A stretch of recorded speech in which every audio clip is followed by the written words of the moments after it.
You're a burden, Mom. You're just a burden, Mom. I pay for everything. Your rent, your bills. Marcus shouted, his face red with anger.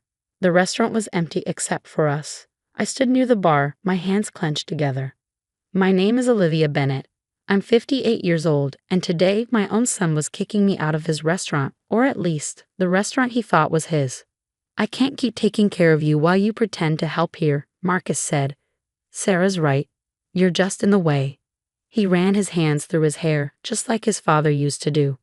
We need to cut costs, and your rent is the first thing to go. I glanced at Sarah, my daughter-in-law, standing in the corner with a smug smile. She had been trying to push me out since she married Marcus 3 years ago. You're too involved in his life, she would say. A man needs space to grow. What neither of them knew was that I owned this building and half the block. Marcus's restaurant? It ran under my property, but he believed a company called OB Properties owned it. I understand, I said quietly, picking up my worn leather handbag. I'll move out by the end of the month. Marcus hesitated. I'll help you find something smaller, maybe a senior living community. I was only 58, far from retirement age. But I stayed quiet, thinking about the large Victorian house I had just finished renovating. Don't worry about me, dear. I'll manage. After my husband died, I used his insurance money to invest in real estate. While Marcus was in college, I built a small empire. The apartment Marcus thought he was paying for. I own that building too. His rent checks had been going straight into a savings account for his children's future. Sarah smirked. This is good for you, Marcus. You need to be independent. Independent. That word echoed in my mind. After Tom's death, I had worked 3 jobs, learned everything about real estate, and made sure Marcus never struggled. I'll get my things tomorrow, I said, walking toward the door. Good luck with the restaurant. Mom, Marcus called, his voice softer now. Don't make this harder than it needs to be. I looked around one last time. The brick walls I had restored, the hardwood floors I had refinished, the antique bar I had imported from Ireland. Everything I had done to make his dream come true.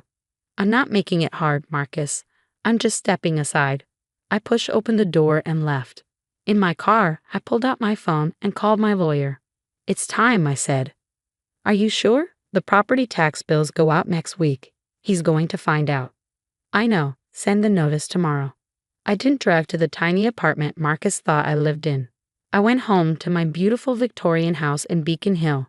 As I stepped inside, I looked at the elegant space I had built, filled with high ceilings, modern touches, and a view of the city I had quietly conquered.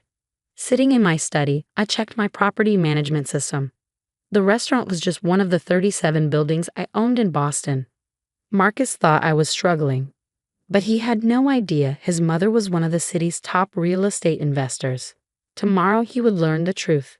A notice from OB Properties would arrive, introducing the new property manager. Me. I poured myself a glass of wine and stepped onto my balcony, watching the sun set. Sometimes love means letting your children make their own mistakes, and sometimes it means showing them the truth when they're ready. Was Marcus ready to see who I really was? Only time would tell. The next morning, I dressed carefully in one of my tailored business suits, an outfit Marcus and Sarah had never seen me wear. For years, I'd maintained my image as the modest, somewhat struggling mother, wearing simple clothes while helping at the restaurant. Today was different. I had a meeting with my property management team at 9 a.m., reviewing plans for several building renovations.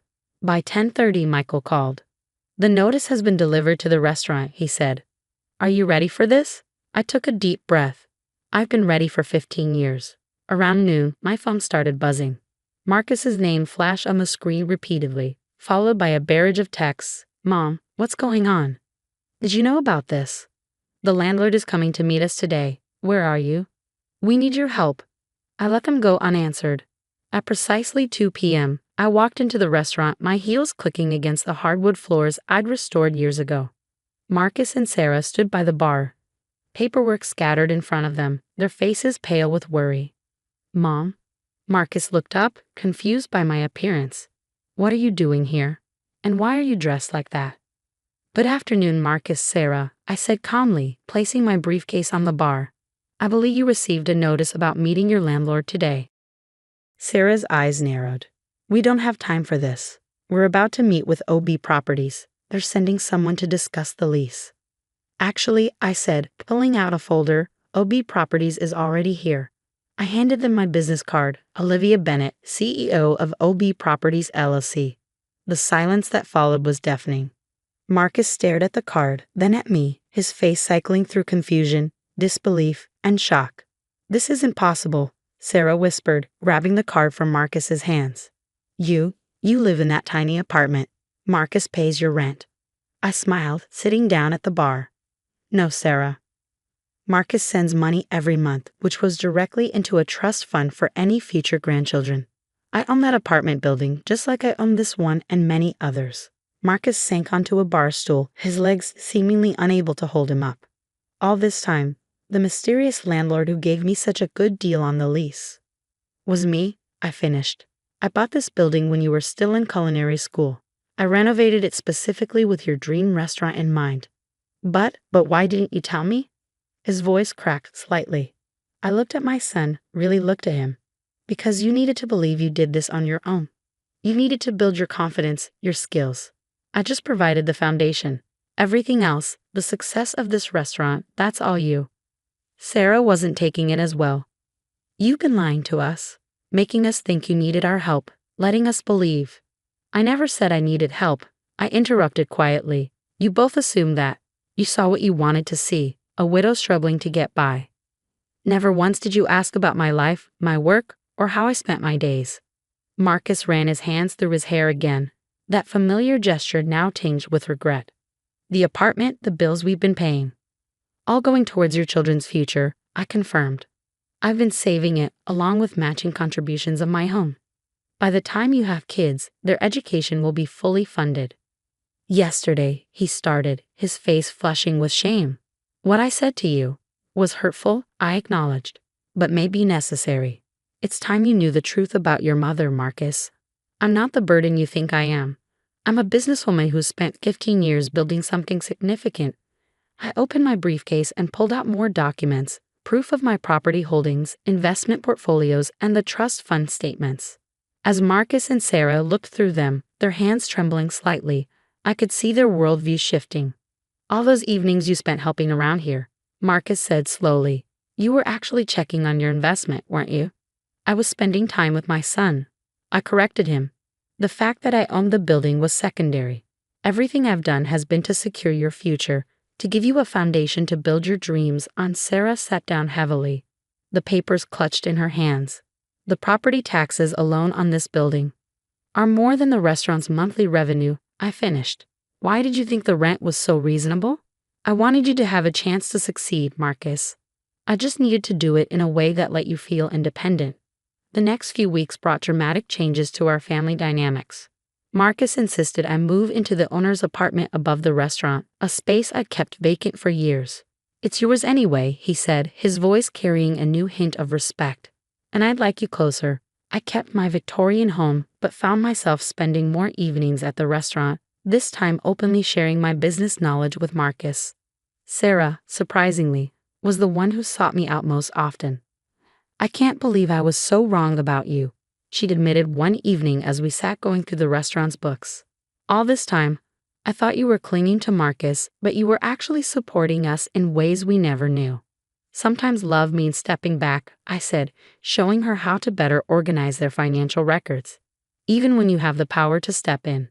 The restaurant staff, who'd always liked me as the helpful mom, were amazed to discover I was actually the property owner.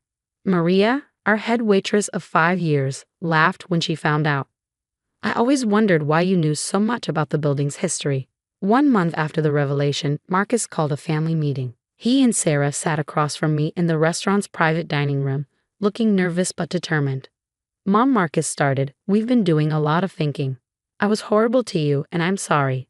But more than that, I'm grateful. You could have stopped me at any time, shown me the truth, made me feel foolish for my assumptions. Instead, you let me learn and grow.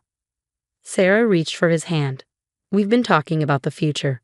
About family. She touched her stomach gently, and my heart leaped. We're having a baby. Tears welled in my eyes. That's wonderful news. There's more, Marcus continued. We want you involved, really involved. Not just as a grandmother, but as a mentor. I've seen your business records now, Mom. What you've built, it's incredible. We want to learn from you. I looked at them both, seeing the genuine change in their attitudes. I'd like that very much. Over the next few months, I watched Marcus and Sarah transform. They became eager students of both business and family. The restaurant thrived under our combined efforts. Marcus's culinary expertise, Sarah's newfound financial acumen, and my business experience. One evening, as I was leaving the restaurant, I overheard Marcus talking to a customer. "See that elegant lady at the bar? That's my mother, one of Boston's most successful business owners. Everything I am, everything I've built is because she believed in me enough to let me find my own way." 6 months later, I held my grandson, Thomas Oliver Bennett, named for both his grandfather and me. As I rocked him in the beautifully restored apartment above the restaurant, I could hear the bustling dinner service below. The sound of success built on truth, trust, and time. "I have something for him," I told Marcus and Sarah, pulling out an envelope. Inside was the trust fund documentation. 15 years of their rent payments, plus my contributions, now designated for little Thomas's future. Sarah wiped away tears. "All this time, you were thinking ahead." "That's what mothers do," I said simply. "We build foundations, even when no one sees us working." Marcus touched the antique bar as he looked around the restaurant. "I always thought this place was my dream come true. Now I realize it was yours first, your dream of giving me mine."